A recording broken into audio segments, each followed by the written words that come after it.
Bab 991, tidak ada gerakan. Wester tidak bermaksud memberi Sang kesempatan untuk membalas. Dia sudah berpikir bahwa Sang mungkin bisa bertahan dari mantranya, tetapi kemudahan yang dilakukan Sang masih mengejutkannya. Kita harus ingat bahwa Wester berada 4 tingkat di atas Sang, dan Wester termasuk di antara 3 teratas dari semua Raja Penyihir. Namun, seorang pejuang bisa langsung memblokir mantranya saat berada 4 tingkat di bawahnya. Jika Wester tidak melihat hal-hal ini dengan matanya sendiri, dia tidak akan mempercayainya.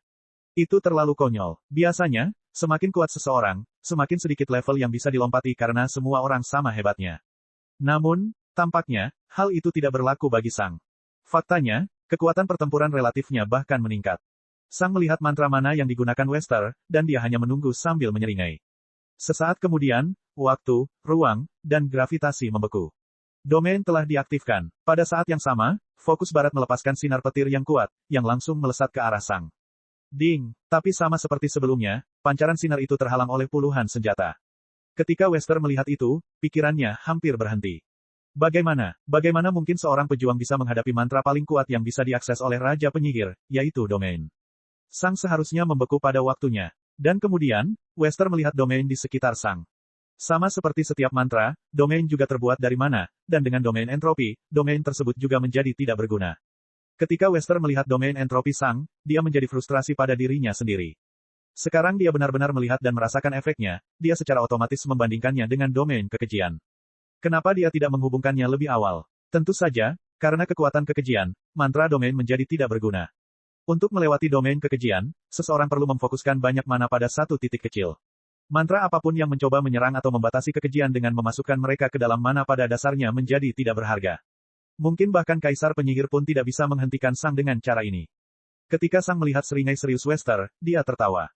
Menarik bukan? Sang bertanya. Gregorio mungkin juga mengetahui lokasimu.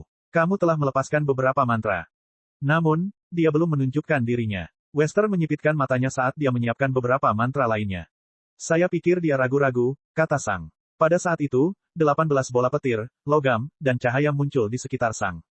Bang! Ke-18 bola itu berubah menjadi balok dan memusatkan seluruh kekuatannya padanya.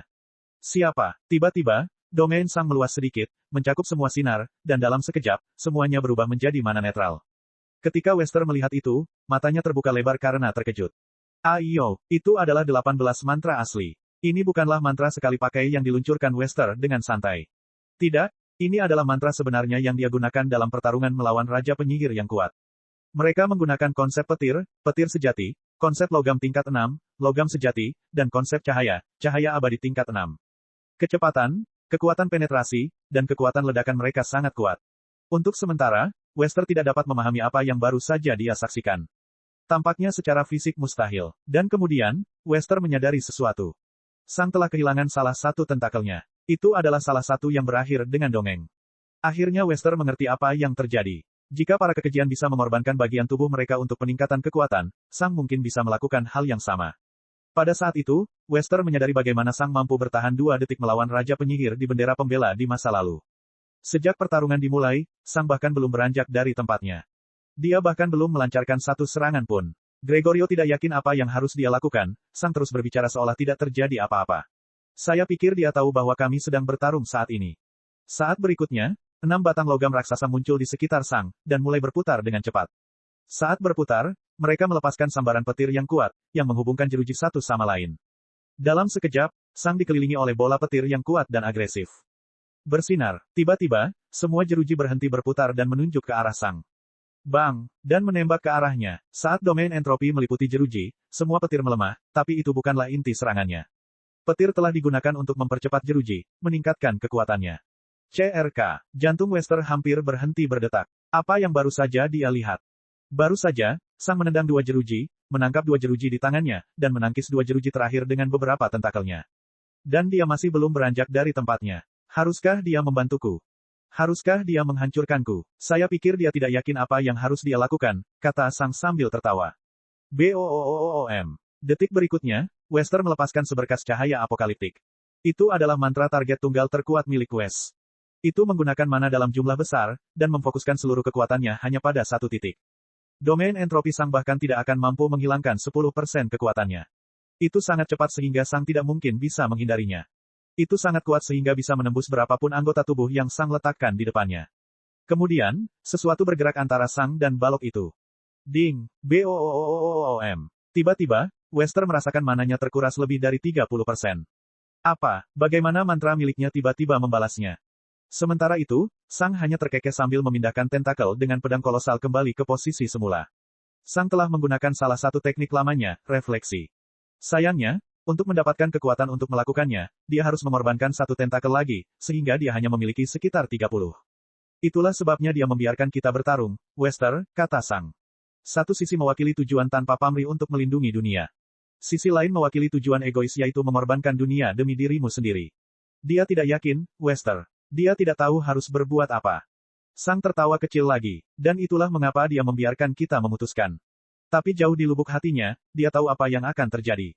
Dia hanya ingin merasa seperti dia memberikan evaluasi yang tulus pada opsi lain. Dia sudah berkomitmen untuk mengorbankan dunia. Pikiran Wester mencoba memikirkan sebuah rencana, tapi dia tidak bisa. Bagaimana kalau aku tunjukkan padanya pilihan apa yang sebenarnya dia buat? Dan kemudian, Sang mulai bergerak menuju Wester. Bab 992, Alam Semesta Lebih Luas. Wester melepaskan beberapa mantra, tapi Sang terus menanganinya. Jika Wester menggunakan serangan berbasis energi, Sang hanya menggunakan domain entropi miliknya dan memblokirnya dengan beberapa pedang. Jika Wester menggunakan serangan fisik, Sang hanya menggunakan tubuhnya, Void Break, dan Sword Focus untuk menangkisnya. Jika Wester menggunakan domain, Sang hanya membatalkan efeknya dengan domainnya sendiri. Apalagi yang bisa dilakukan Wester? Tidak banyak yang tersisa. Saat Wester terus menyerangnya, Sang terus melaju. Pada awalnya, Wester lebih cepat dari Sang, tetapi ketika Sang mulai menggunakan Void Break dan Sword Focus, Wester menjadi lebih lambat. Dan ketika Sang menggunakan konsepnya untuk meningkatkan kecepatannya lebih jauh lagi, Wester tidak dapat mundur lagi. Dia perlu menggunakan Mana Step, tetapi Mana Step menghabiskan mana dalam jumlah yang sangat besar. Saat itulah Wester mendapat ide. Ketika Sang mendekat, Wester menyiapkan mantra terkuatnya lagi. Dari jarak ini, Sang tidak akan bisa memblokir mantra itu dengan pedangnya. Itu terlalu cepat. Ketika Sang tiba di depan Wester, dia menggerakkan tentakelnya. Sementara itu, Wes hendak melepaskan mantranya. Bang. Dalam sekejap, lebih dari 30 pedang menghantam Mana Shield milik Wes. Terlebih lagi, semua pedang ini menggunakan teknik yang sangat canggih dan menakutkan yang khusus untuk jenis pedang tersebut. Tentu saja, Sang dengan mudah memahami penerapan semua pedang ini. Sabel itu bergerak dengan anggun. Pedang itu bergerak dengan agresif. Pedang besar itu mengeluarkan kekuatan yang menakutkan. Pedang kecil itu melancarkan beberapa serangan. Rapiernya menusuk ke depan. Dan tubuh Sang mendukung semua ini. Tentakel Sang dibuat untuk mengeluarkan kekuatan yang sama besarnya dengan saat dia menggunakan lengannya. Dalam sekejap, Wester terkena segala jenis pedang yang bisa dibayangkan. Itu adalah penggiling daging. Dan ketika Wester mencoba melepaskan mantranya, dia menyadari sesuatu yang membuatnya sangat ketakutan. Dia tidak memiliki sisa mana yang cukup untuk menyelesaikan mantranya. Saat berikutnya, Mana Shield milik Wes pecah di bawah domain entropi Sang. Tentu saja, tentakel tertipis Sang bergerak maju dan melingkari leher Wester, mencegahnya terjatuh. Tentakel lain baru saja menamparkan fokus Wester ke samping, menghancurkannya. Ini bahkan bukan sebuah pertarungan. Kekuatan tubuh Sang sungguh konyol. Saya tidak lagi memiliki tubuh manusia, Wester, kata Sang. Kamu hampir tidak bisa menang melawan Raja Kekejian seperti dirimu, dan dibandingkan dengan Raja Kekejian, aku sebenarnya tahu cara bertarung. Mencoba membunuhku hanya dengan keunggulan 4 tingkat sama saja dengan bunuh diri. Wester hanya menatap Sang dengan marah dan dengki. Kamu tidak sekuat ini sebelumnya. Dia berteriak. Sang menyeringai. Kamu benar, karena saat itu aku masih manusia. Kemudian, Sang memindahkan Wester sehingga dia menghadap atrium. Lihatlah dunia ini untuk terakhir kalinya, Wester. Di masa depan. CRK. Ups, kata Sang ketika dia melihat kepala Wester terlepas dari tubuhnya. Maaf, diperas terlalu keras. Dalam hitungan detik, persepsi Wester lenyap, dan dia meninggal. Yah, bagaimanapun juga, kamu akan segera mati, teriak Sang setelah kepala yang jatuh itu. Jangan dimasukkan ke dalam hati, oke. Sesaat kemudian, kepala Wester muncul di samping Sang, dan Sang hanya menatap mata yang mati itu. Entah bagaimana, adegan ini mengingatkan Sang pada akhir persidangan pertamanya. Tuhan telah melakukan hal serupa saat itu. Kecuali saya masih hidup saat itu, kata Sang. Saya belum memiliki kekuatan Tuhan. Saat berikutnya, Sang melihat ke langit. Aku penasaran, apakah Lucius sekuat itu saat itu? Sang bertanya sambil menyeringai. Tentu saja, Sang tidak mendapat jawaban. Saya harap Anda menantikan pertarungan kita di masa depan. Tentu saja, setelah beberapa detik, Sang mengeluarkan pinnya. Gregorio, sepertinya Wester jatuh sakit. Dia tidak bisa masuk kerja besok. Kesunyian, apakah kamu berharap perannya dibalik? Sang bertanya. Kesunyian, tidak ada jalan untuk kembali, jawab Gregorio sambil mendesah tak berdaya. Sang, aku sudah merasakan kekuatanmu. Ini bukan dari dunia ini lagi. Kekuatan Abaddon masih ada di dunia ini. Kekuatannya mungkin mewakili puncak, tapi masih menjadi bagian dari dunia ini. Milikmu tidak. Saya tahu sejak awal bahwa Anda akan menang. Oh, Sang berkata sambil tersenyum. Lalu kenapa kamu membiarkan dia datang kepadaku? Kesunyian. Saya tidak ingin membunuh teman saya, kata Gregorio. Dia membahayakan rencana kita, tapi aku tetap tidak ingin membunuhnya. Jika dia tidak melakukan apapun selama sisa 15.000 tahun hidupnya, saya akan dengan senang hati membiarkannya. Menerima akhir yang damai adalah hal terakhir yang bisa saya berikan kepadanya atas pengabdian panjang yang telah dia berikan. Sang mendengar desahan dari Pin. Tapi dia tidak bisa menahan diri untuk menyelidikinya. Jika dia mengabaikan gangguan mana, tidak akan terjadi apa-apa. Sedihnya, Wester terlalu berprinsip. Dan kurasa itulah sebabnya aku mempunyai pendapat yang tinggi tentang dia. Kelenturan. Sang, penting bagimu untuk mengetahui bahwa aku dengan tulus mengantisipasi bahwa kamu akan menang. Aku jujur ketika mengatakan bahwa aku tidak ingin Wester memenangkan pertarungan ini dan aku sepenuhnya mendukungmu. Kita sudah bersama-sama selama sekitar 20.000 tahun, dan aku tidak akan mengkhianatimu. Satu-satunya harapanku adalah meninggalkan dunia ini dan mengunjungi dunia yang lebih besar. Kamu memberitahuku bahwa bumi memiliki sesuatu seperti alam semesta. Jika Atrium memiliki sesuatu yang serupa, aku ingin melihatnya. Saya ingin melihat orang-orang yang dapat menghancurkan dunia hanya dengan bersin. Saya ingin melihat binatang yang lebih besar dari keseluruhan Atrium. Saya ingin melihat gunung yang sangat tinggi sehingga saya bahkan tidak bisa mendakinya. Saya ingin merasa muda kembali. Saya ingin mengalami dan menemukan alam semesta yang lebih luas. Jika Anda perlu mengkonsumsi atau menghancurkan Atrium untuk itu, biarlah. Tapi Sang, jika ada cara agar Atrium bisa bertahan, mohon pertimbangkan. Namun, meski tidak ada, aku akan mengikutimu. Ketika Sang mendengarkan pidato Gregorio, dia tidak bisa menahan senyumnya. Keraguan-raguan adalah sifat yang buruk, Gregorio, pikir Sang. Namun, aku percaya padamu. Karena kamu tidak berniat membunuhku, kita masih bisa bekerja sama. Aku senang mendengarnya, jawab Sang. Tetapi jangan mencoba yang lain. Bab 993, Rencana dan Penyesalan. Setelah berbicara lebih lama, Gregorio mengambil mayat Wester. Yang penting adalah mana milik Wester tidak menyebar. Bagaimanapun, Gregorio harus memastikan bahwa Wester meninggal karena sebab alami dalam waktu sekitar 15.000 tahun. Kemudian, dia harus mengembalikan mana miliknya kepada kaisar lain, setelah itu akan diklaim di turnamen besar berikutnya. Mana Raja Penyihir melambangkan perubahan takdir seseorang. Umur panjang seseorang akan meningkat 4 kali lipat, dan mereka akan bergabung dengan 100 makhluk terkuat di dunia. Namun, itu tidak ada gunanya bagi Sang. Dibandingkan dengan orang lain di dunia, Sang tidak kehilangan mana. Sang adalah satu-satunya orang di dunia yang bisa menyerap mana dan entropi dari luar dunia. Misalnya, meskipun Sang telah mengorbankan beberapa tentakel untuk entropi, dia hanya memanggil Raja Kekejian untuk menggantikannya. Setelah memahami konsep entropi, Sang tidak perlu lagi takut akan biaya yang harus dikeluarkan untuk melepaskan entropi. Jika dia mau, dia juga bisa melepaskan entropi dalam ledakan di Wester, tapi kekuatan destruktif dari ledakan ini akan memperingatkan seluruh dunia.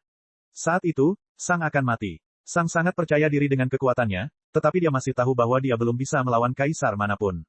Namun Sang juga tahu bahwa kemungkinan kematian akan sangat rendah mulai sekarang. Meskipun Sang belum bisa melawan kaisar secara langsung, keadaan tidak akan seperti ini selamanya. Segera, Sang akan mencapai tingkat kekuatan yang bahkan para kaisar pun tidak dapat menolaknya. Setelah memikirkan semua ini, Sang memikirkan apa yang harus dia lakukan selanjutnya. Dia tidak bisa terus menyerap kekejian tanpa akhir. Tubuhnya selalu membutuhkan sedikit waktu untuk mencerna kekejian. Dalam waktu sekitar 15.000 tahun, aku akan menjadi Raja Pedang Puncak, pikir Sang. Saya bertanya-tanya, haruskah saya melihat semua konsep selama waktu itu? Lalu, Sang mendengus. Konsep, dia berpikir sambil mencibir. Aturan yang menentukan cara kerja Atrium. Kenapa aku harus peduli? Konsep-konsep ini hanya menentukan bagaimana dunia tunggal ini bekerja. Bisakah aku menggunakannya di luar dunia ini? Apakah ada gunanya mempelajari bagaimana dunia yang lemah ini beroperasi? Sang mengangkat tangan kanannya dan mengepalkannya. Tidak, tubuh dan teknikku adalah satu-satunya hal yang benar-benar dapat aku andalkan. Tubuhku akan selalu kuat, dan teknikku akan selalu bisa digunakan. Tujuan terakhir dari jalan seorang pejuang, ya. Sang menyeringai. Benarkah? Apakah ini benar-benar yang terakhir? Atau, mungkin setiap kaisar prajurit di masa lalu hanyalah sampah. Tentakel Sang bergerak sedikit. Aku yakin aku bisa meningkatkan kekuatanku lebih jauh lagi. Sebuah pedang. Pedang hanyalah taring mewah. Masih banyak lagi yang bisa saya lakukan. Saat Sang memikirkan kemungkinan tak terbatas yang diwakili oleh tubuh barunya, Gregorio memandangi mayat Wester yang telah diperbaiki dengan kesakitan. Wester sudah lama menjadi teman Gregorio, dan Gregorio senang berbicara dengan Wester. Gregorio masih ingat asisten lamanya, tetapi tidak satupun dari mereka memiliki pesona Wester yang halus. Kau tidak pantas menerima akhir ini, Kawan lama, kata Gregorio sambil menghela napas. Seseorang yang berbakat sepertimu pantas menjadi kaisar penyihir. Namun, kita semua, orang-orang tua dengan spirit sense 2 dan 3 kali lipat memonopoli semua mana, sehingga mustahil bagimu. Petik 1. Gregorio memandang Lightning Manor dengan linglung. Saya tidak yakin lagi dengan dunia ini. Indah sekali, dan ini rumahku. Tetapi apa gunanya dunia di mana generasi baru yang berbakat tidak berdaya ditindas oleh generasi tua yang lemah dan abadi? Jika kamu dilahirkan di waktu lain, aku yakin kamu akan menjadi kaisar penyihir. Lagi pula, perdamaian antar kaisar hanya akan terjadi ketika hanya ada penyihir yang tersisa. Gregorio memandang barat. Kamu bilang kamu mencintai dunia. Dunia telah menekanmu begitu lama dan memotong masa depanmu, tapi kamu tetap menyukainya. Gregorio menghela nafas sekali lagi. Sedihnya, aku tidak sebaik dan pemaaf sepertimu, Wester. Aku hanya ingin bertualang lagi. Gregorio bersandar di kursinya sambil menatap langit-langit dengan ekspresi tertekan. Aku bajingan yang egois. Kelenturan. Setelah beberapa saat, Gregorio melihat ke arah istana penghakiman. Mungkin mengatur ulang dunia bukanlah hal yang buruk. Setidaknya, kita akan memiliki banyak jalan yang berbeda lagi, dan setiap orang memiliki kendali atas nasibnya sendiri. Mungkin Abaddon bukanlah penghancur dunia. Mungkin dia sebenarnya penyelamat. Saat berikutnya, Gregorio memandang ke arah barat laut dengan cemas. Dan hal terbaik yang bisa saya lakukan adalah menghentikan perusak dunia yang sebenarnya untuk menghancurkannya. Gregorio menghela nafas sekali lagi. Tetapi meskipun dia melakukannya, aku tetap tidak akan menghentikannya. Gregorio mencondongkan tubuh ke depan dan meletakkan kepalanya di tangannya. Aku menyedihkan. Maafkan aku, Lucius. Saat semua ini terjadi, dua orang sedang berbicara satu sama lain di tengah istana penghakiman. Apakah kamu yakin ini yang ingin kamu lakukan? Kali bertanya tanpa emosi. Abaddon hanya tersenyum cerah dan percaya diri. Kaulah yang memberitahuku tentang kekuatannya, Ibu. Apakah menurutmu rencanaku buruk? Kali memandang Abaddon dengan mata datar. Tidak, bukan itu yang kuharapkan darimu. Abaddon tertawa kecil. Ibu selalu mengatakan kepadaku bahwa rasa percaya diriku terlalu besar dan ibu yakin aku akan menyerah jika berada di bawah tekanan yang tulus. Itukah maksudmu saat mengatakan ini bukan yang kamu harapkan? Kali terus menatap Abaddon tanpa kehidupan. Dia tidak menjawab. Ibu, aku selalu bilang padamu bahwa aku tidak buta terhadap kekuatan sejati dan perubahan keadaan. Kami telah melihat kekejian, dan kami dapat melihat bahwa mereka tidak datang dari dunia kita. Keberadaan kekejian adalah bukti adanya dunia yang lebih luas di luar sana. Dulu, tujuanku adalah menjadi dewa dunia ini. Tetapi sekarang, tidak lagi. Mengapa tidak meninggalkan dunia ini? Abaddon tertawa kecil ketika dia melihat ke arah barat laut. Dan teman kecil kita sepertinya adalah kuncinya. Babak 994, Raja Baru. Waktu berlalu. Sejak Wester meninggal, beban kerja Gregorio bertambah banyak. Tidak sulit bagi Gregorio untuk meniru suara dan aura Wester melalui medali transmisi miliknya, namun Gregorio harus menghadapi banyak hal. Itulah yang kudapat karena membiarkan Sang menangani ini, pikirnya kelelahan. Jika aku melakukan intervensi sebelum Wester pergi mencari Sang, dia mungkin masih bekerja untukku. Setidaknya, aku hanya perlu terus seperti ini selama 15.000 tahun lagi, dan aku juga bisa membuat Wester pensiun 5.000 tahun sebelum akhir alaminya. Saat Gregorio berusaha mengatasi beban kerja Wester, dunia memasuki masa damai dan harapan. Tidak ada lagi tuan kekejian. Tidak ada lagi perang.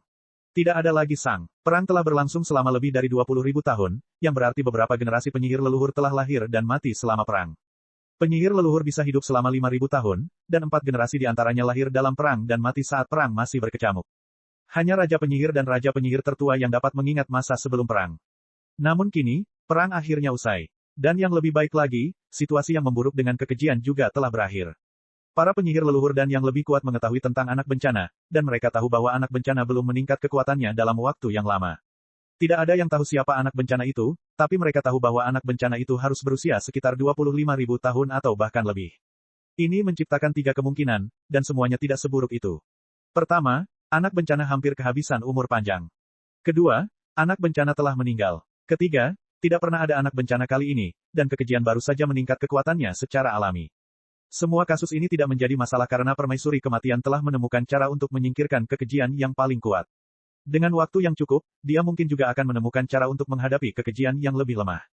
Beberapa orang berpendapat bahwa ini tidak masuk akal. Lagi pula, Raja Kekejian lebih kuat daripada kekejian leluhur. Jadi, bagaimana mungkin lebih sulit menghentikan kemunculan kekejian leluhur daripada penguasa kekejian? Jika permaisuri kematian bisa menyingkirkan para raja kekejian, dia juga seharusnya bisa menyingkirkan kekejian yang lebih lemah. Namun beberapa orang juga mempunyai argumen tandingan yang sangat kuat. Untuk menyaring sesuatu yang lebih kecil dan lebih lemah, filternya harus lebih tepat dan lebih canggih. Oleh karena itu, lebih mudah menghentikan kemunculan raja kekejian daripada kekejian leluhur. Juga, Jika begitu mudah untuk menghentikan kemunculan kekejian yang lebih lemah, mengapa tiga alam kekejian yang pertama selalu muncul sepanjang sejarah? Kebanyakan orang percaya bahwa kali suatu hari nanti akan mampu menghadapi kekejian yang lebih lemah juga. Secara umum, masyarakat sangat berharap dan banyak orang lebih memilih melihat masa depan yang lebih positif daripada masa depan yang suram. Semua penyihir leluhur dan raja penyihir yang kuat memikirkan tentang teman dan keluarga mereka yang telah hilang karena kekejian. Kekejian telah menghancurkan sebagian besar dunia, dan telah membunuh begitu banyak orang. Akhirnya, dunia mempunyai kesempatan untuk menyingkirkan mereka. Ketika segalanya menjadi tenang, para penyihir yang lebih kuat pun lahir, dan hanya dalam beberapa ribu tahun, populasi para raja penyihir telah pulih ke tingkat yang sama seperti sebelum perang. Tidak peduli berapa banyak orang yang tewas selama perang, populasinya akan selalu pulih. Populasi raja penyihir juga telah pulih. Tentu saja, sebagai gantinya, populasi Beast Kings telah menurun. Untuk menjaga jumlah raja penyihir di angka 90, Kaisar telah memutuskan untuk membunuh beberapa raja binatang untuk mendapatkan mana. 5.000 tahun setelah turnamen besar yang diikuti Sang, Cynthia menjadi raja penyihir. Dengan Cynthia menjadi raja penyihir sekarang, Lightning Manor memiliki 7 raja penyihir lagi, jumlah yang sama seperti saat Sang bergabung. Wester, penjaga, meskipun Sang dan Gregorio mengetahui bahwa dia telah meninggal, dunia belum mengetahuinya.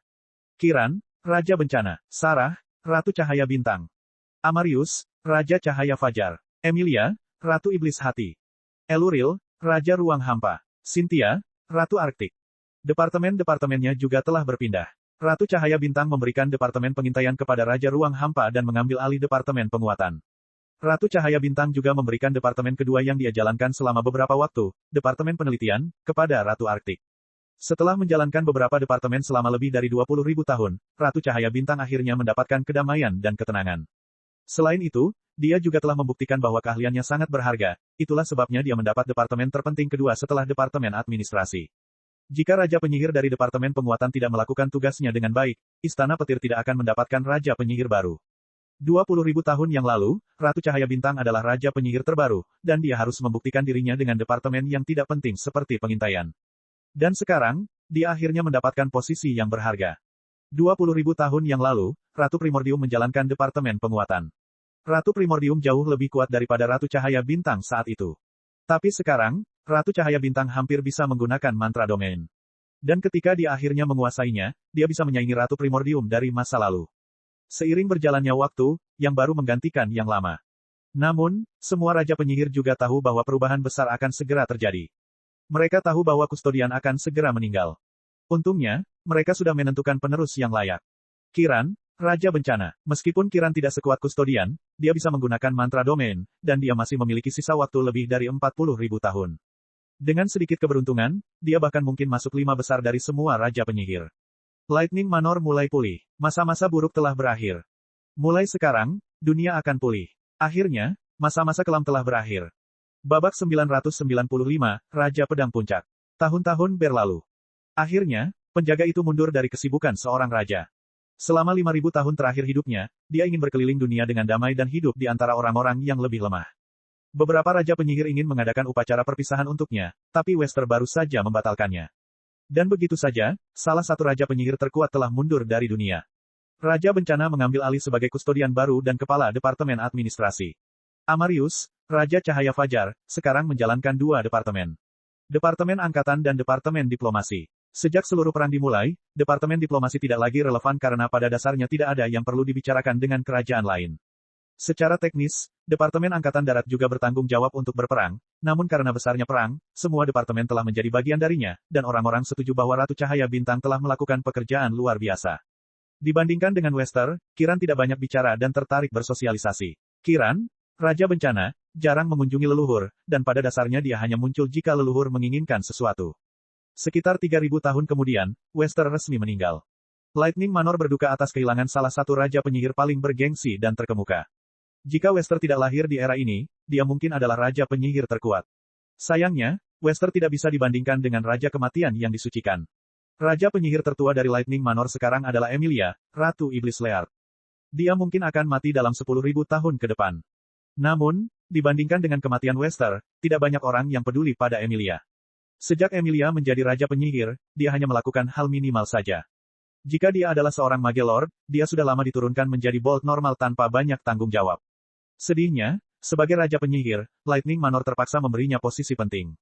Emilia baru saja melakukan apapun, dan meskipun dia sekarang berusia sekitar 90.000 tahun, dia masih termasuk 10% raja penyihir terlemah di dunia.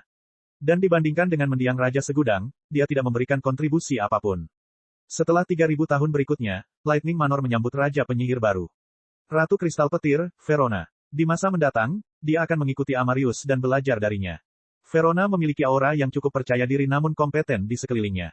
Amarius bahkan mengatakan bahwa Verona mengingatkannya pada mendiang Ratu Primordium. Dengan meningkatnya ketegangan antar kerajaan, Verona akan menjadi pilihan yang baik untuk menjadi raja penyihir berikutnya yang bertanggung jawab atas Departemen Diplomasi. Bersikap baik kepada kerajaan lain bukan lagi strategi yang tepat. Saat Lightning Manor menobatkan raja penyihir baru, Sang juga telah mencapai tujuannya untuk saat ini. 3 raja kekejian diubah menjadi mana dan entropi di sekelilingnya, dan sesaat kemudian, aura Sang semakin menguat. Sang sekarang berusia 43.000 tahun, dan dia telah mencapai alam Raja Pedang 14.000 tahun yang lalu. 14.000 tahun yang lalu, Sang dengan mudah membunuh salah satu raja penyihir terkuat, Wester. Saat itu, Sang berada di alam Raja Pedang awal. Tapi sekarang, Sang telah mencapai alam puncak Raja Pedang. Intensitas dan tekanan auranya belum pernah terjadi sebelumnya. Rasa roh 7 kali lipat. Bahkan tanpa tubuh kekejian Sang. Bahkan tanpa entropi Sang. Bahkan tanpa hal-hal ini, Sang akan memiliki 7 kali lipat spirit sense dan kekuatan pertempuran yang sesuai. Namun, 2 hal lainnya ini mendorong Sang lebih jauh lagi. Meskipun indera roh Sang hanya 7 kali lipat, kekuatan sebenarnya dari Sang mungkin benar-benar mencapai tingkat indera roh hipotetis 8 atau bahkan 9 kali lipat. Kekuasaan Sang sudah tidak masuk akal lagi. Ketika Sang merasakan kekuatan yang mustahil dari tubuhnya, dia merasakan perasaan gembira mengalir ke seluruh tubuhnya. Perasaan berkuasa itu memabukkan. Rasanya luar biasa. Dia menginginkan lebih. Meskipun Sang tidak lagi berada dalam tekanan waktu atau bahaya, dia tetap tidak beristirahat. Dia menginginkan lebih banyak kekuatan. Semakin cepat dia mendapatkan lebih banyak kekuatan, semakin baik. Dia membutuhkan lebih banyak kekuatan. Selama 14.000 tahun terakhir, Sang lebih fokus pada peningkatan kekuatan tubuh dan tekniknya. Semua teknik yang dia ciptakan di masa lalu telah diintegrasikan ke dalam gaya bertarung baru Sang dan telah ditingkatkan. Semakin Sang berkembang, semakin dia menyadari bahwa tidak ada batasan pada potensinya. Dia tumbuh dengan cepat pada tingkat yang mengerikan, membuat Sang tertawa gembira. Pikirannya sangat cepat dan kuat. Nalurinya tak tertandingi. Potensi tubuhnya hanya dibatasi oleh kreativitasnya. Dia bisa berubah menjadi bentuk apapun yang dia inginkan. Keterbatasan kemampuan tubuh manusia tidak lagi menjadi perhatiannya. Batasan aturan dunia tidak lagi penting. Sang sudah lama berhasil melewati mereka, dan dia bisa merasakan kekuatan sebenarnya dari dunia yang lebih luas. Kekejian itu sangat kuat, dan kekejian juga akan segera berada di bawahnya. Tentakel Sang meregang. BOOOOM. Dan kemudian, mereka semua menyerang tembok perak. Dinding perak bergetar. Dulu ketika Sang menjadi Raja Pedang awal, tembok perak bahkan tidak bereaksi. Ketika Sang melihat dinding itu bergetar, dia tahu bahwa dinding itu bisa pecah. Jika dia menggunakan entropi di dinding itu mungkin akan hancur. Hanya ini yang ingin dilihat Sang. Meninggalkan dunia saat ini mungkin bukan ide terbaik. Pertama, Sang ingin menjadi dewa dan membunuh pemilik gelar dewa saat ini. Sang memandang ke langit dengan seringai gila. Segera. Setelah beberapa saat, Sang fokus pada hal lain. Karena dia sekarang adalah Raja Pedang Puncak, Sang ingin mencoba sesuatu. Tidak ada seorang pun yang pernah melakukan hal seperti ini, dan tidak ada seorang pun yang pernah mendengar hal seperti ini. Tapi Sang bisa melakukannya, dan dia ingin tahu seperti apa rasanya. Jadi, Sang memutuskan dia akan melakukannya sekarang. Sang ingin tahu sesuatu. Apakah Kaisar Kekejian itu ada? Babak 996, Kaisar Kekejian. Tidak ada seorang pun yang pernah melihat Kaisar Kekejian. Menurut catatan pengamat, kekejian belum ada selama itu, dan ketika muncul, mereka sudah sangat lemah. Ketika Lucius menjadi kuat, kekejian terkuat yang pernah dilihat siapapun adalah Raja Kekejian. Tidak ada seorang pun yang pernah melihat Kaisar Kekejian. Terlebih lagi, Sang sebenarnya cukup yakin bahwa Lucius sendiri tidak pernah memanggil Kaisar Kekejian. Ada beberapa alasan untuk itu. Pertama-tama, Lucius belum pernah menjalani infus garis darah. Kita harus ingat bahwa Sang hanya dapat menggunakan domain entropi sejati karena tubuhnya pada dasarnya adalah kekejian. Terlebih lagi, Lucius harus membunuh hampir semua kaisar lainnya untuk menjadi dewa. Jika dia telah memahami konsep entropi yang sebenarnya, dia pasti belum mengubah tubuh dan pikirannya. Sang yakin Lucius masih manusia. Jadi, Lucius tidak memiliki kemampuan untuk menyerap kekejian untuk menjadi lebih kuat, dan memanggil kekejian juga tidak akan membantunya mencapai tujuannya. Dia bahkan mungkin menggunakan statusnya sebagai anak bencana untuk menghentikan munculnya lebih banyak kekejian. Dalam pikiran Lucius, memanggil Kaisar Kekejian mungkin sama saja dengan membahayakan seluruh dunia. Namun Sang tidak mengalami masalah-masalah tersebut. Sang ingin tahu seperti apa rupa Kaisar Kekejian, dan itu sudah cukup alasan baginya untuk memanggil Kaisar Kekejian. Sang menutup matanya dan mencari Kaisar Kekejian. Dan dia tidak perlu mencari lama-lama. Hampir seketika, Sang merasakan ribuan kaisar kekejian. Ketika Sang merasakan banyaknya kaisar kekejian, tebakannya telah terkonfirmasi. Dunia kekejian jauh lebih unggul dari Atrium. Sang tertawa dan meraih salah satu kaisar kekejian. Dia dengan mudah memutuskan hubungan antara dia dan bawahannya, dan Sang menariknya keluar. Kaisar kekejian dengan mudah ditarik keluar dari dunianya, tetapi yang mengejutkan, hal itu tidak membantu atau menolaknya. Seolah hanya bosan saja, dan memutuskan untuk mengikuti saja apapun yang terjadi. Bersinar, saat berikutnya, itu muncul di depan Sang. Anehnya, kaisar kekejian bahkan tidak sebesar itu. Faktanya, tingginya hanya sekitar 180 cm, seukuran manusia rata-rata. Selain itu, ia juga hampir terlihat seperti manusia. Meskipun bentuk dan anggota tubuhnya tampak seperti manusia, masih banyak tentakel yang keluar dari punggungnya. Dibandingkan dengan tentakel Sang, ini bukanlah tentakel yang berakhir dengan senjata. Sama seperti kekejian yang lebih lemah, tentakel ini pada dasarnya tidak ada gunanya. Mereka tidak dapat digunakan sebagai senjata, dan bahkan menghalangi beberapa kali. Secara alami, jumlah tentakel telah berkurang seiring dengan semakin kuatnya kekejian. Raja kekejian hanya memiliki tentakel di wajahnya, sedangkan Raja kekejian tidak memiliki tentakel. Tapi sekarang, bentuk tubuhnya berbeda, dan tentakelnya telah kembali. Rupanya, semacam transformasi telah terjadi antara Raja kekejian dan alam kaisar kekejian. Manusia yang berdiri di depan Sang tidak memiliki sisik, tetapi warna tubuhnya masih pucat tidak wajar. Sang cukup tertarik dengan kemunculan kaisar kekejian. Sesaat kemudian, kaisar kekejian membuka matanya dan menatap Sang dengan penuh minat. Tidak ada rasa hormat atau tidak hormat di matanya. Itu hanyalah rasa ingin tahu. Itu hampir tidak bersalah. Namun, Sang menyadari betapa menakutkannya hal ini. Ini bukan lagi sesuatu yang bersifat kecerdasan semu. Kaisar kekejian ini seperti anak kecil, makhluk dengan kecerdasan sebenarnya. Hanya saja ia belum memperoleh pengalaman atau pengetahuan apapun tentang dunia. Namun dengan sedikit waktu, ia akan mempelajari banyak hal dengan cepat. Ketika Sang melihat kaisar kekejian membuka matanya, dia merasa sedikit tidak yakin. Dia merasa ini bukan ide terbaik. Saat berikutnya, kaisar kekejian memandang ke seluruh dunia dengan penuh minat. Anehnya, ia belum tertarik untuk menghancurkan dunia. Sesaat kemudian, ia mengerutkan alisnya dan mengulurkan tangan kanannya. BZZZZT. Mata Sang melebar ketika dia melihat kilat muncul di atas tangan kaisar kekejian. Terlebih lagi, Sang menyadari bahwa kaisar kekejian telah menggunakan konsep petir tingkat 1, percikan. Namun, bukankah kaisar kekejian hanyalah bayi yang baru lahir? Bagaimana dia bisa menguasai sebuah konsep? Kaisar kekejian menutup tangannya dan membukanya lagi. Saat berikutnya, petir di tangannya mulai berputar, dan kaisar kekejian memandang petir itu dengan penuh minat. Sang merasakan getaran dingin merambat di bahunya. Konsep petir, magnetisme tingkat 2. BZZZ. Kemudian, petir itu meledak. Konsep petir, kejutan tingkat 3. Lebih banyak petir muncul, dan ia mulai berputar membentuk lingkaran sebagai sambaran petir yang terkonsentrasi.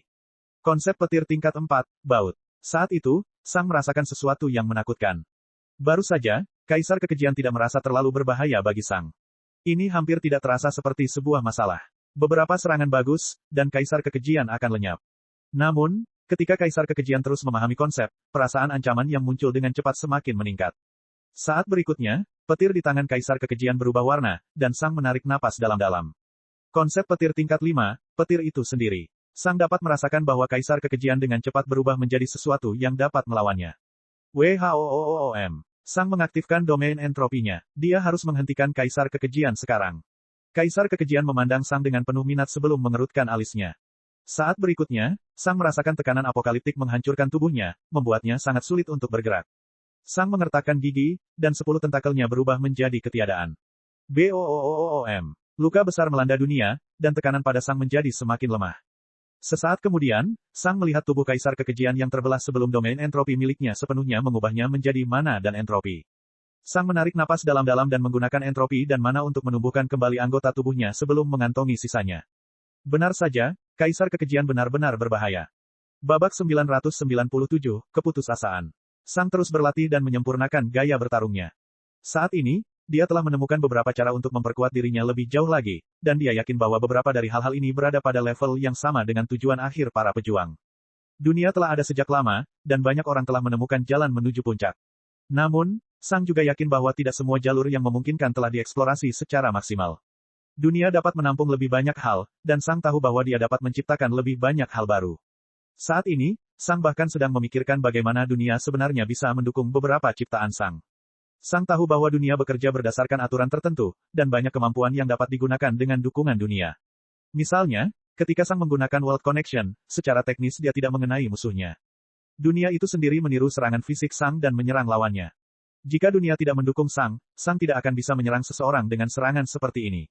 Sihir sangat mirip. Konsep tersebut mewakili aturan dunia, dan beberapa mantra yang dibuat dengan konsep ini bergantung pada dunia itu sendiri. Misalnya, mantra domain menggunakan mana gravitasi, waktu, dan ruang dari dunia itu sendiri dan mengubahnya. Tentu saja mage juga harus menggunakan mana miliknya sendiri, tapi itu hanya sebagian saja. Bagaimana dengan keberadaan mana itu sendiri? Apakah dunia lain memiliki mana, atau mereka menggunakan sesuatu yang lain? Bagaimana jika dunia lain mengandalkan campuran mana dan entropi, seperti tubuh Sang? Sword Heart juga mengandalkan dunia. Tanpa dunia yang secara aktif mengikuti keinginan seseorang, banyak kekuatan yang tidak akan berfungsi.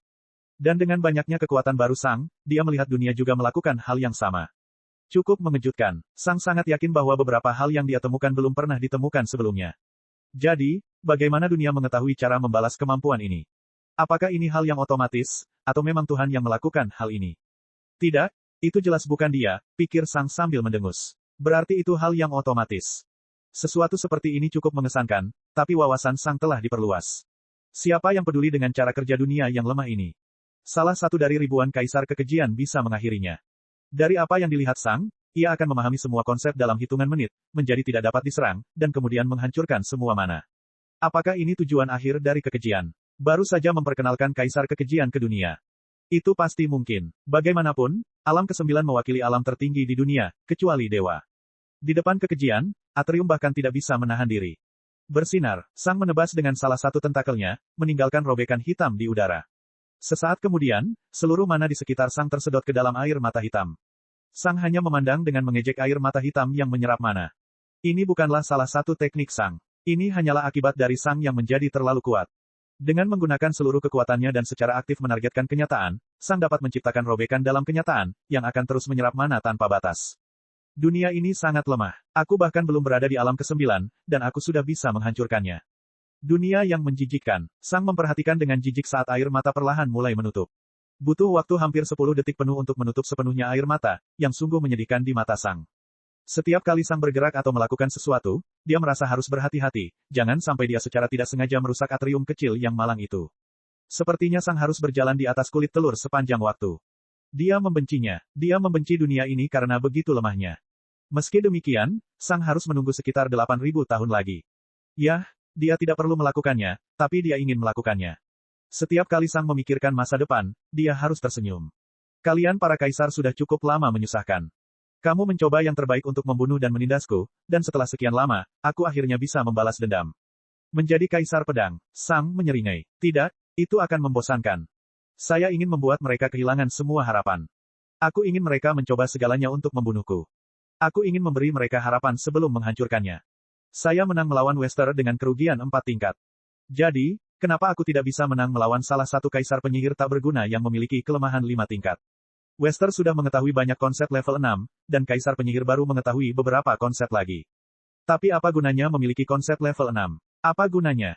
Kekuatanku mutlak. Kekuatanku tidak lagi mengikuti konvensi dunia ini. Kalian semua hanyalah cacing kecil menyedihkan yang hidup di tumpukan sampah busuk yang kalian sebut atrium. Mainan kecilmu yang tidak berguna tidak bisa berbuat apa-apa untuk membantumu ketika seseorang datang dengan senjata sungguhan. Saya akan menunjukkan kepada Anda. Atas semua yang telah kau lakukan padaku, aku akan meruntuhkan harapanmu lagi dan lagi sebelum aku menghabisi nyawamu. Aku akan menghancurkan raja penyihirmu. Aku akan menghancurkan tuan penyihirmu. Aku akan menghancurkan kerajaanmu. Aku akan menghancurkan semua yang kamu sayangi.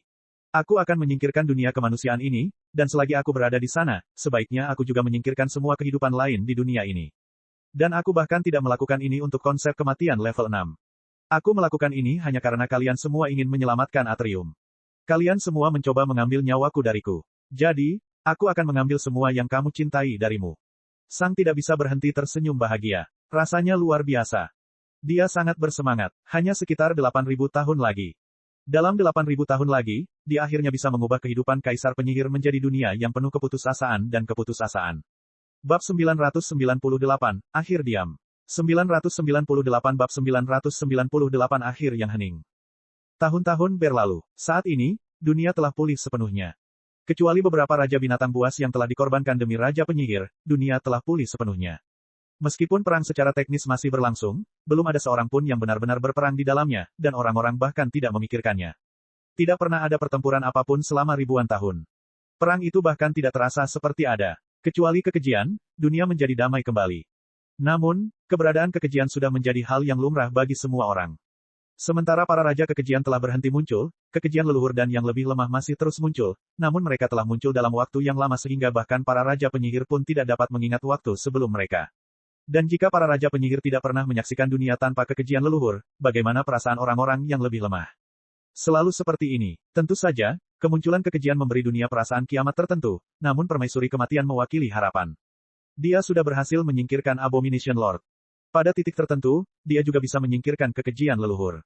Mereka yakin, setelah puluhan ribu tahun dilanda perang yang mengerikan, dunia akhirnya berada dalam zaman harapan dan perdamaian. Namun, ketika masyarakat umum memandang perkembangan dunia dengan mata cerah, Raja Penyihir dan Kaisar Penyihir merasakan hal yang sangat berbeda. Semakin dekat mereka dengan turnamen Ultimate, semakin mereka khawatir. Mereka semua telah melihat kekuatan Abaddon sebelumnya, dan mereka semua tahu bahwa dia bisa melawan mereka. Dia bahkan tidak perlu menjadi Kaisar Penyihir. Tentu saja, jika dua kaisar menyerangnya, dia mungkin tidak akan menang. Tapi bagaimana setelah dia menjadi Kaisar Penyihir? Kemudian, mereka semua harus melawannya secara bersamaan. Itu sangat berbahaya. Secara rahasia, banyak kaisar datang untuk berbicara dengan Gregorio secara pribadi. Hei, setelah semua ini selesai, apakah kamu benar-benar ingin mengikuti turnamen Ultimate? Mereka bertanya, lagi pula, kamu menginginkan turnamen ini untuk prajuritmu, kan? Kita harus ingat bahwa turnamen ini hanya ada karena Gregorio mengancam semua orang akan melepaskan pengarsip. Jika Gregorio berhenti mengancam mereka dengan pengarsip, mereka tidak bisa mengadakan turnamen. Namun, Gregorio menembak jatuh semuanya. Kau menginginkan ini? Jawab Gregorio dengan kesal. Awalnya, saya membantu Sang karena saya ingin dia membunuh Abaddon. Meskipun saya tidak bisa bernegosiasi dengan Abaddon, saya bisa bernegosiasi dengan Sang.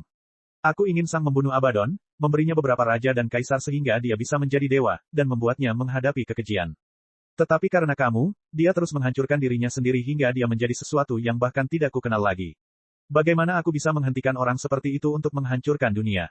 Tapi kemudian, dia meninggal. Dan sekarang, kamu terjebak dengan Abaddon. Jadi, tidak, aku tidak akan berhenti mengancammu dengan pengarsip. Jika turnamen tidak terlaksana, saya akan melepas pengarsip. Kamu menggali kuburmu. Sekarang, kamu harus berbaring di dalamnya. Jelas sekali, Kaisar Penyihir bukanlah orang yang paling menyukai jawaban Gregorio. Kebanyakan dari mereka hanya lebih banyak berdebat. Beberapa dari mereka bereaksi dengan agresif dan menyebut Gregorio sebagai pecundang. Dan salah satu dari mereka, Linastra Bumwich, bahkan setuju dengan Gregorio sampai batas tertentu. Linastra Bumwich mengatakan dia sudah terlalu lama berada di pinggir lapangan dan dia seharusnya mendukungnya. Tapi Gregorio hanya bilang kalau itu sudah terlambat. Kerusakan sudah terjadi. Nasib dunia telah ditentukan. Dia memberitahunya bahwa dunia akan berakhir sekitar 5.000 tahun setelah turnamen Ultimate. Tentu saja Linastra tidak sepenuhnya mempercayai hal itu. Bagaimanapun juga, pertempuran terakhir antara Kaisar dan Abaddon belum terjadi. Ada peluang nyata bagi mereka untuk menang. Gregorio tidak menjawab. Saat Linastra pergi, Gregorio hanya melihat ke arah barat laut. Dia melihat Sang, atau lebih tepatnya, apa yang telah terjadi pada Sang. Semakin banyak waktu berlalu, Sang menjadi semakin tidak manusiawi. Saat ini, tubuhnya bahkan tidak terlihat seperti manusia. Sang bukan lagi manusia. Faktanya, Sang bahkan bukan seorang kekejian. Sang telah menjadi dirinya sendiri. Kata yang paling cocok untuk Gregorio adalah nightmare. Sang telah menjadi mimpi buruk. Musuh bagi semua kehidupan dan keberadaan. Akhir dunia, Sang telah menjadi kiamat. Gregorio tahu bahwa dunia sudah berakhir. Tahun-tahun berlalu, dan turnamen utama sudah di depan mata. Beberapa raja penyihir lama meninggal, dan yang baru dinobatkan, tapi semua itu tidak penting lagi. Kaisar penyihir sepenuhnya fokus pada turnamen utama, dan mereka menghasilkan banyak strategi. Mereka ingin mengikut-sertakan Gregorio dalam pertemuan mereka, namun Gregorio menolak. Dia sudah selesai dengan mereka. Akhirnya, hanya tersisa 1.000 tahun. Sang sekarang berusia 50.000 tahun, dan dia telah berada di alam Raja Pedang selama 21.000 tahun. Selama 21.000 tahun, dia tidak melakukan apapun kecuali kekuatannya, dan hasilnya sangat mengerikan. Kekuatan Sang terus meningkat hingga dia bahkan tidak memerlukan kekejian apapun untuk menghancurkan dunia. Dia bahkan tidak perlu mencapai alam ke-9. Dia hanya bisa merobek realitas atrium secara perlahan. Saat Gregorio melihat Sang, dia hanya merasakan satu hal. Penerimaan. Dunia tidak tahu, tapi akhirnya sudah pasti. Tidak akan ada kegembiraan. Tidak akan ada pertempuran epik yang terakhir. Kekuatan Sang telah mencapai tempat-tempat yang tak seorang pun berani bayangkan. Sang telah menjadi sangat kuat sehingga dia bahkan mungkin bisa melawan pengarsip. Sebagai Raja Pedang Puncak, ini bukanlah pertarungan untuk bertahan hidup. Tanpa ada yang menyadarinya, Sang telah menjadi makhluk terkuat di seluruh dunia. Dia sudah menjadi penguasa. Dia mungkin bukan dewa, tetapi dalam praktiknya dia sudah menjadi dewa. Gregorio hanya memandang dunia dengan melankolis. Selama milenium terakhir, Gregorio hanya mengamati dunia. Rasanya seperti menyaksikan orang yang dicintai perlahan-lahan sekarat. Dan kemudian, tibalah waktunya. 50.000 tahun telah berlalu. Turnamen utama telah tiba. Akhir dunia telah tiba. Babak 999, turnamen tertinggi. Akhirnya tiba waktunya. Setelah 50.000 tahun, waktunya akhirnya tiba. Turnamen tertinggi. Raja penyihir terkuat akan menjadi kaisar penyihir terbaru. Sementara semua orang yang lebih lemah merasa senang dengan kebangkitan kaisar lain, Raja penyihir dan kaisar penyihir menjadi khawatir. Meskipun orang normal tidak mengetahui secara spesifik tentang setiap Raja penyihir sendiri tahu bahwa turnamen ini hanya untuk pertunjukan. Mereka tahu bahwa Raja Kematian yang disucikan akan menang. Kapanpun salah satu Raja penyihir melihatnya, mereka sudah merasa rendah diri. Sepertinya mereka sedang melihat kaisar penyihir. Raja Kematian yang disucikan berada pada level yang bahkan mereka tidak bisa berharap untuk menolaknya. Untungnya, turnamen ini tidak berakhir dengan kematian. Karena itu, para Raja penyihir masih bisa mencoba melawan kematian yang disucikan. Banyak dari mereka yang selalu ingin bertarung melawan mage paling berbakat yang pernah ada.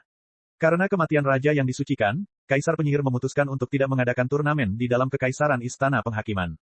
Sebaliknya, mereka memutuskan untuk mengadakannya di selatan, di Event Horizon Empire. Karena kerajaan Cakrawala peristiwa berspesialisasi dalam sihir ruang, waktu, dan gravitasi, pusat kerajaan mereka terbuat dari ruang yang sangat mudah dibentuk. Di tengah Event Horizon Empire, mutiara abu-abu yang monumental melayang di langit. Lebarnya lebih dari 5.000 km, tapi itu bahkan tidak mendekati ukuran keseluruhannya. Ruang, waktu, dan gravitasi mana di dalam mutiara abu-abu telah dikompresi sedemikian rupa sehingga bagian dalamnya melebihi lebarnya juta kilometer.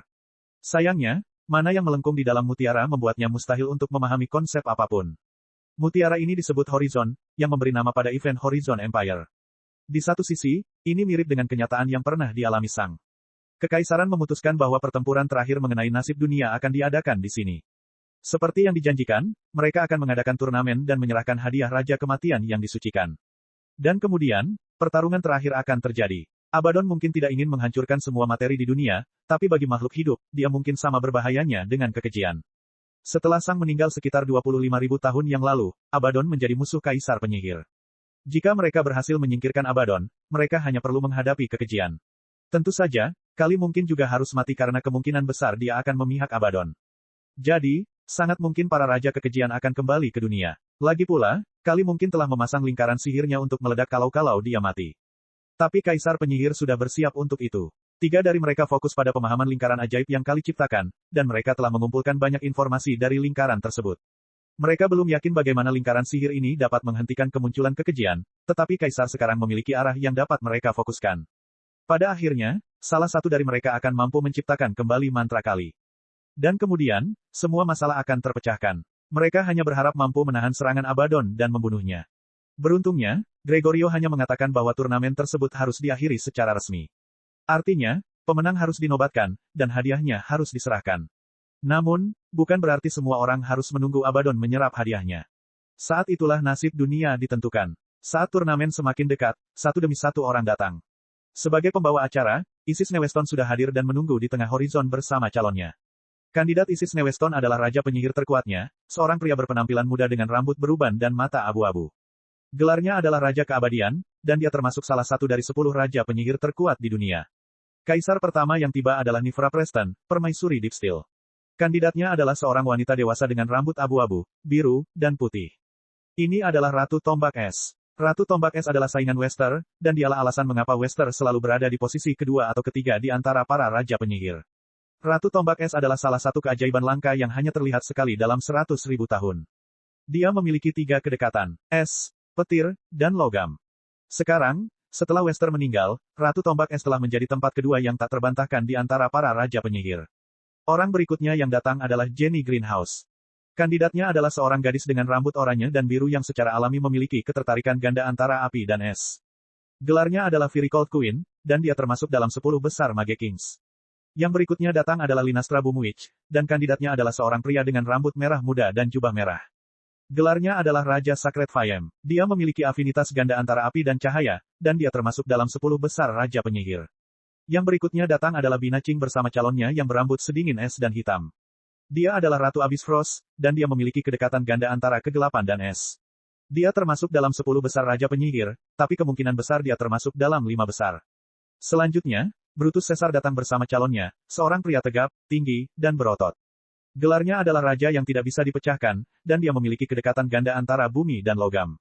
Dia juga memiliki kemungkinan besar untuk masuk dalam 5 besar Raja Penyihir. Kaisar berikutnya yang datang adalah Amongus, dan calonnya adalah seorang gadis cantik berambut hitam putih. Dia adalah Ratu Dualitas, dan sama seperti Amongus, dia memiliki ketertarikan ganda antara terang dan gelap. Dia juga bisa memperjuangkan posisi 5 besar. Setelah Amongus tiba, beberapa waktu berlalu hingga orang berikutnya datang. Itu adalah Kali dengan kandidatnya. Tentu saja, kandidatnya tidak memerlukan perkenalan apapun. Abaddon hanya dengan sopan menyapa semua orang yang hadir. Anehnya, Raja Penyihir lainnya sepertinya tidak takut padanya. Sebaliknya, tekad muncul di mata mereka. Semua orang fokus pada Abaddon. Bisakah kita mulai? Tanya Amongus. Kami kehilangan satu, kata Isis Neweston datar. Apakah kamu yakin dia akan datang? Amongus bertanya sambil menggelengkan kepala. Bagaimanapun juga, penjaganya telah meninggal, dan calon sebenarnya juga telah meninggal. Raja Bencana menjadi cukup mengesankan, namun dia belum berada pada level orang-orang saat ini. Kesunyian. Aku di sini. Semua orang mendengar suara Gregorio dengan terkejut, dan sedetik kemudian, dia muncul di samping kandidatnya. Ketika semua orang melihat kandidat tersebut, mereka merasa pikiran mereka berhenti bekerja. Bab 1000, rencananya. Mereka tidak percaya dengan apa yang mereka lihat. Tidak, ini tidak mungkin. Bagaimana? Mengapa? Meskipun aura dan pakaian Sang berbeda, penampilannya sangat dapat dibedakan. Lagi pula, siapa lagi yang kehilangan mata, lengan, dan kedua kakinya? Di samping Gregorio berdiri sebuah batang tubuh dengan kepala dan lengan kanan, ditutupi oleh selembar kain berwarna merah darah. Bagaimana dia masih hidup? Ketika Abaddon memandang Sang, dia tertawa keras. Kamu masih hidup. Dia berteriak kegirangan. Dan menurutku turnamen ini akan membosankan. Ketika para kaisar mendengar seruan Abaddon, pikiran mereka mulai menjadi liar. Apakah seburuk itu Sang masih hidup? Jika Abaddon dan Sang bertarung di final. Dan kemudian, kaisar menyadari bahwa tidak ada seorang pun di turnamen ini yang boleh mati. Tapi dengan pemungutan suara, mereka mungkin bisa mengubahnya. Jadi, jika Abaddon dan Sang bertarung sampai mati di final, salah satu dari mereka akan mati, dan yang lainnya akan terluka parah. Selama Isis Neweston, penyelenggara turnamen utama, menyerahkan hadiahnya dengan sangat cepat, para kaisar akan mampu melawan Abaddon atau Sang yang lemah. Tentu saja semua itu bercampur dengan banyak perasaan dan pikiran lainnya. Bagaimana dia bisa menjadi Raja Pedang Puncak tanpa ada yang menyadarinya? Bagaimana dia masih hidup? Bukankah Lucius mengatakan bahwa Kaisar Non-Penyihir tidak boleh muncul lagi? Apa rencana Gregorio? Dalam sekejap, Amongus, Brutus Caesar, dan Kali mengumpulkan mana untuk bersiap melepaskan mantra mereka. Sang tidak melakukan apapun. Seperti biasa, dia diam-diam melayang di udara, hampir seperti hantu. Dan apa yang kamu rencanakan? Gregorio bertanya dengan sedikit kesal. Menjunjung hukum, kata Kali. Dia telah mencapai alam ke-8 tanpa diizinkan. Menurut hukum, dia akan dibunuh. Sekarang, Bu, kata Abaddon sambil tersenyum. Apakah itu penting? Lagi pula, aku akan segera melawannya. Aku tidak suka jika satu-satunya lawanku yang layak mati sebelum turnamen dimulai. Kali mengerutkan alisnya dan menatap Abaddon. Saat berikutnya, dia membubarkan mana dan mundur selangkah. Jelas sekali, Kali hanya bertingkah seolah dia ingin membunuh Sang untuk menjaga penampilannya. Kali dan Sang sudah terhubung. Jika dia mengkhianatinya, Sang hanya perlu mengungkap metode yang digunakan Kali untuk menyingkirkan para raja kekejian. Dia hanya bisa mengkhianati Sang setelah pertempuran terakhir selesai. Untuk saat ini, mereka terjebak bersama. Namun, Brutus Caesar dan Amongus tidak mundur. Dan bagaimana dia melanggar hukum? Gregorio bertanya. Meskipun Kali sudah mundur, pernyataannya sebelumnya juga mewakili dua kaisar lainnya. Bagaimana dia tidak melanggar hukum? Amongus bertanya sambil mendengus. Bagaimana dia mencapai alam ke-8, dan bahkan puncak alam tersebut?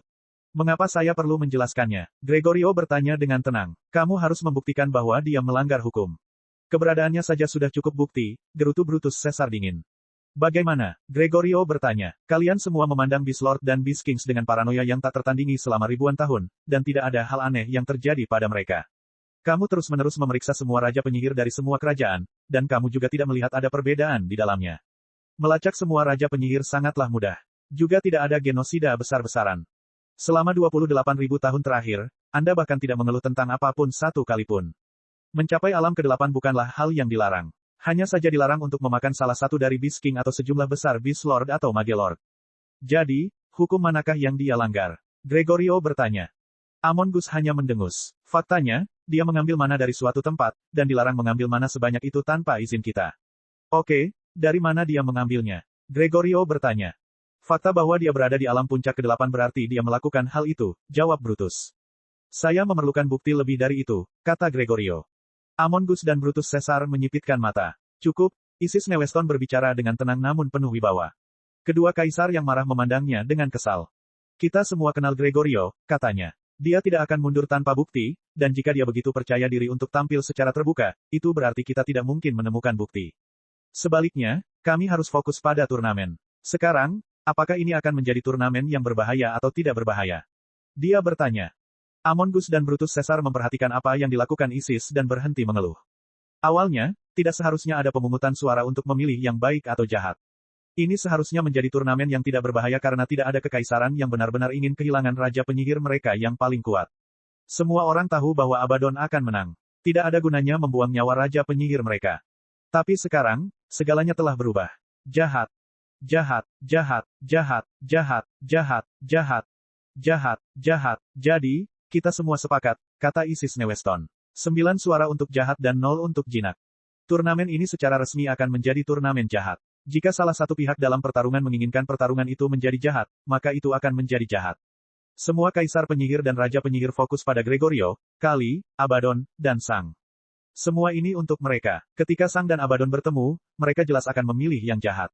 Bagaimanapun, mereka adalah musuh dan saingan terbesar satu sama lain. Keduanya memiliki tujuan yang tinggi, dan keduanya jelas ingin menjadi dewa berikutnya. Namun, mana hanya cukup untuk salah satu dari mereka. Artinya ini adalah momen terbaik untuk membunuh orang lain. Namun, harganya akan mahal. Semua orang tahu bahwa lebih dari 50% raja penyihir akan mati. Sayangnya, ini adalah pengorbanan yang diperlukan untuk membunuh salah satu dari mereka dan melemahkan yang lain. Toh keduanya harus bertemu di final. Kalau tidak, orang yang lemah akan pulih. Raja penyihir menjadi sangat gugup, tapi mereka semua telah hidup sangat lama, dan mereka setia pada kerajaan mereka. Kalau begitu, seru Isis Neweston. Turnamen utama secara resmi akan dimulai. Cek cek cek cek cek cek cek. Rakan-rakan kultivator sekalian, sebelum retret, sila terus berkultivasi untuk jurus subscribe, like, share dan komentar agar sekte novel Sadim terus berkembang pesat.